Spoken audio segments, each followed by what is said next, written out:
श्री सद्गुरुदेव परमात्मने नमः। श्री रामचंद्राय नमः। जो अपना स्वरूप नहीं है वो अपने स्वरूप के रूप में मान लिया गया है। साधन जितने होते हैं वे कुछ नया पैदा करने के लिए नहीं होते। जो गलत गलत बातें हमारे साथ जोड़ दी गई है उनको हटाने के लिए होते हैं। अब गलत गलत बातों को हटाने के लिए यदि वैसा ही साधन हो एकदम गलत तो वो कमज़ोर भी पड़ सकता है।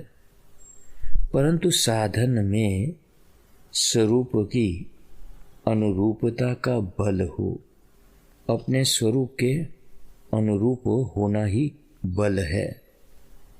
जब हम छोटी उम्र के थे खलिहान में सोते थे, एक जगह से गलत काम की सलाह आई।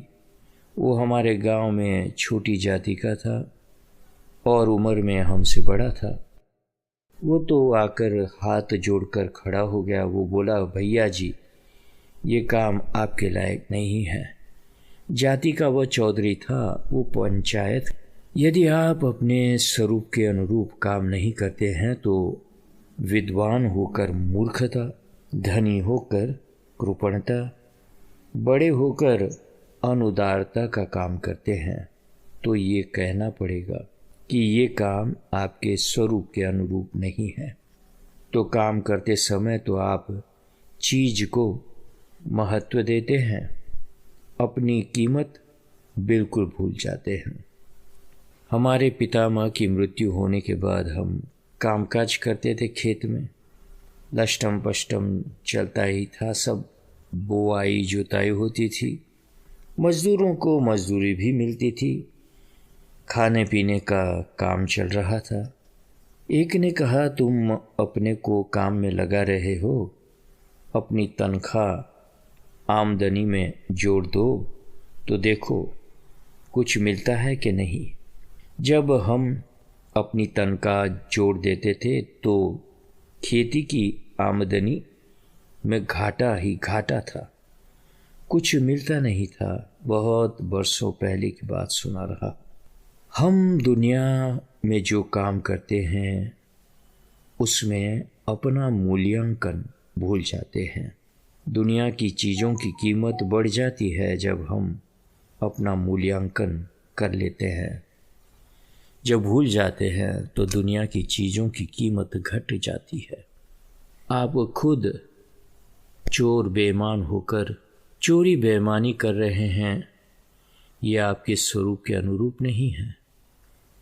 आप जो मोहब्बत में फंस जाते हैं, पक्षपात आ जाता है, भाई भतीजा अपना पराया। जब पक्षपात में आप फंस जाते हैं, अन्याय क्रूरता आ जाती है, ये आपके स्वरूप के अनुरूप नहीं है। आप अद्वितीय है, दूसरा कोई है ही नहीं जिसके आप संग हो। यदि तत्व रूप में आप अद्वितीय है तो दृष्टा रूप से आप असंग रहेंगे। जब आप दृष्टा रूप से असंग रहेंगे तो आपके अंतःकरण में भी जो असंगता प्रतिबिंबित होती है वो वैराग्य के रूप में मालूम पड़ेगी।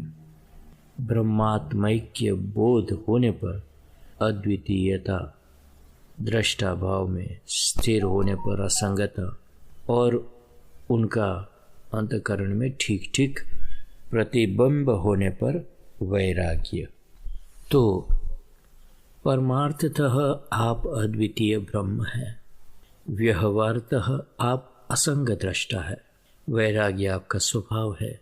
जीवन में जो राग द्वेष की गड़बड़ी आ गई है वो तो आगंतुक है और वैराग्य तो आपका स्वभाव है।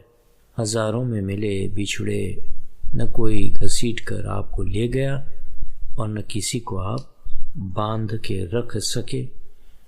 मरने वाले मरते रहें, जन्मने वाले आते रहें, आप तो ज्यों का त्यों हैं। तो बात ऐसी है कि जब आप देखते हो कि आपके बाप दादा चले गए, आप भी कल नहीं रहोगे, तो ऐसे में आप इस संसार को नित्य कैसे समझ रहे हो? नित्यता इसमें कहाँ है? आज जिसके पीछे पड़े हो वो शायद मिल भी जाए तो कल वो ना भी रहे, और रहे भी तो आप उसको पुरानी मानोगे और आपको कुछ नयापन और भी चाहिए।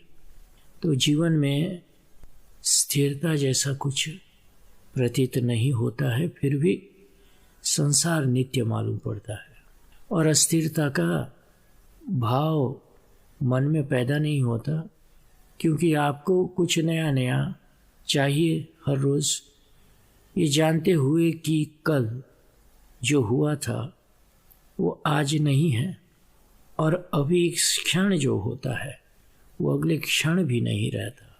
और संसार तो इस तरह से बदलता रहता है, और उस बदलाव में नित्यता देखना कितनी मूर्खता है। तो इसी के लिए दृष्टा भाव और त्याग की बात होती है, तब तक असंगता नहीं आती जीवन में। तुम जो सोचते हो कि दुनिया को हम हमेशा पकड़े रहेंगे या दुनिया हमको पकड़ कर रहेगी, उसे छोड़कर तुम जिंदगी भर नहीं रह सकते हो, और पकड़कर तुम 2-4 दिन भी नहीं रह सकते। ये दुनिया का स्वभाव है, वो तो छूटेगी। संसार के संबंध, प्रेम, ब्याह सब अस्वाभाविक है, टिकाऊ नहीं है। एक घोंगापंथी दकियानूसी बात सुनाए आपको। हम तो उसे सनातन धर्म की बात मानते हैं, परंतु दूसरे लोग धोंदापंथी दकियानूसी बताते हैं। ब्याह होने पर जो प्रेम होता है वो टिकाऊ होता है, बीच में धर्म आ जाता है। बीज धर्म और अंकुर प्रेम हो तो वो प्रेम को टिकाता है, परंतु पहले हुई वासना जन्म, माने आजकल की भाषा में प्रेम, और बाद में हुआ ब्याह, तो बीच में धर्म न होने से वासना पूरी होने पर प्रेम ढीला पड़ जाएगा। एक जगह वासना का गुलाम है वो ब्याह, और एक जगह पर धर्म की गुलाम है वासना। ये सब पुरानी बातें जिनकी दृष्टि में निस्सार है, उन्हें सुनाता हूँ कि उन बातों में कुछ तत्व था। लड़का कमाई करने लगेगा तब ब्याह होगा, ये अर्थ दृष्टि है। बड़ा हो जाएगा तब ब्याह करेगा, ये काम दृष्टि है। जब तक अज्ञान है तब तक अज्ञान जन्य वृत्ति है। जब आंख खुल गई, विवेक की दृष्टि जागृत हुई, तो आप देखेंगे कि हमारी आंखें विरक्त है। कितनों को देखा, कितनों को छोड़ दिया। ज्ञान चाहे कहीं भी होगा, हमारे कान विरक्त है, ज्ञान विरक्त है, और असंग ही रहेगा। ज्ञान यदि संगवान हो जाए तो वो ज्ञान नहीं। ये बड़ी मौलिक बात है कि आप है वैराग्यवान। आपने कितने नोट के बंडल, हीरे मोती छोड़े हैं, कितने जेवर तोड़कर बनवाए हैं।